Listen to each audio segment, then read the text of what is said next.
I think it's incredibly important that we tackle these issues substantively, and I've been very surprised to hear some of the commentary across the other side of the aisle. I heard earlier Republicans saying someone should go to jail for how expensive some drugs are in this country, and I thought I saw a pig flying across the ceiling of this committee room. But where there is common ground, I think we should pursue it, and we should pursue it aggressively. Now, I want to take a step back here and really make sure that we are illustrating this issue in a way that the public can understand. Because if we do that, then I think we can all get on the same page about developing energy towards a solution. So if I'm just an everyday person and I'm getting a prescription from my doctor and I get that prescription, I take it to my pharmacist, and then all of a sudden I get a bill and I realize that my insurance copay, whether it's for any condition, diabetes, cancer, whatever it may be, it could be $1,000. And before you know it, you're paying your rent check on a medication that you need to save your life. And we need to take a step back and figure out, how did we get here? Especially on drugs like insulin, where there's a public patent and there really is no reason for it to be that expensive. So we see that there's a drug between the drug and you receiving that at a pharmacy. There are several steps. You have your drug manufacturer, which folks call Big Pharma. Then you have your insurer.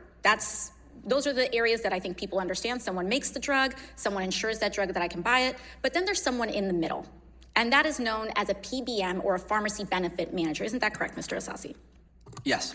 And so what we see is that the drug manufacturer very often does not sell their medication directly to the pharmacy, or does not sell their medication directly to the insurer, but there is this middle person known as a PBM. And they will set a price, the manufacturer will set a price very high, and the PBM will say, let's make a deal. And they say, if you give me a rebate, then I can make the formulary for the insurance, and I can make sure that your drug gets covered by this insurance. You can sell a lot of your drug, and then, all is well in the world. And that's the general concept, the pitch from the PBM. Isn't that right? Do I have that correct? There's a few more middlemen, but that's exactly it in a nutshell. And each step along the way, someone is taking a cut. Yep. You've got the manufacturers charging, you've got the PBMs charging, you have insurers, and then before you know it, you're paying a rent check on insulin, which should cost virtually nothing. Now, my question here is that we have to figure out a solution. We have a vicious cycle with the PBMs because they say, if you give me a rebate, I'll pass it on to the insurers. So the drug manufacturer says, great, I'll make my price even higher.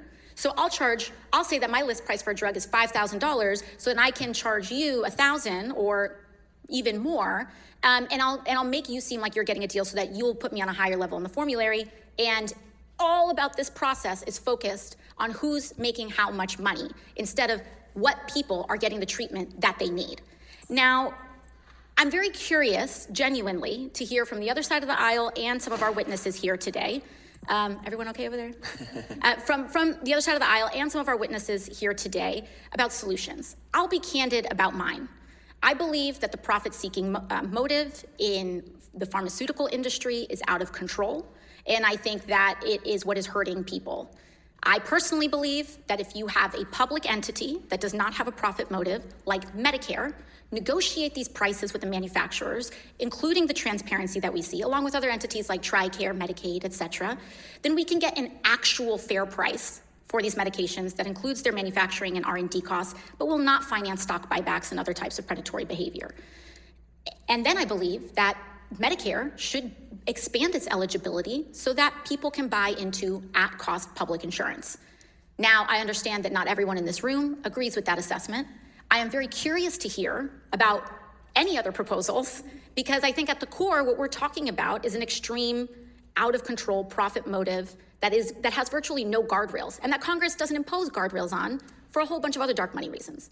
And so I'm interested to hear from Dr. Atkins, Mr. Asasi, Dr. Duane, and Mr. Baker. In addition, we've heard about things like eliminating rebates. We've heard about things about increasing transparency. I think those are very important steps. I'm curious about what other solutions, whether broadly systemic or more tailored, that you all would propose to this committee that we consider in order to help actually solve this problem and go beyond talking about it. I just wanted to say really quickly, you put your finger right on it. Right on it. At the end of the day, the only reason PBMs exist is because we don't have the ability to fairly negotiate with Big Pharma. So we came up with PBMs.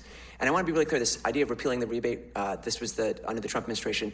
The CBO scored that at $170 billion in cost, because PBMs are actually saving us money, right? But the fundamental problem, first of all, as we've heard about, one is in Medicare, PBMs have to operate under what's called a medical loss ratio, where we limit the amount of money they can make in profits. That doesn't exist in other areas, right? So first of all, let's put them on some guardrails and say, look, at the end of the day, this isn't gonna be about you putting money in your coffers. It's about getting a good price for the American family, right? Two, to the same end, we gotta create a lot more transparency, particularly for like the Federal Employees Health Benefit Program we heard about, or other large employers, right?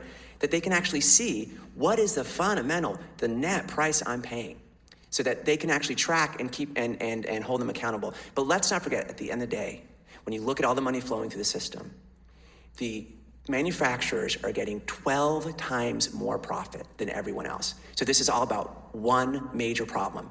Drug makers are extorting obscene prices from the American public, and it needs to end.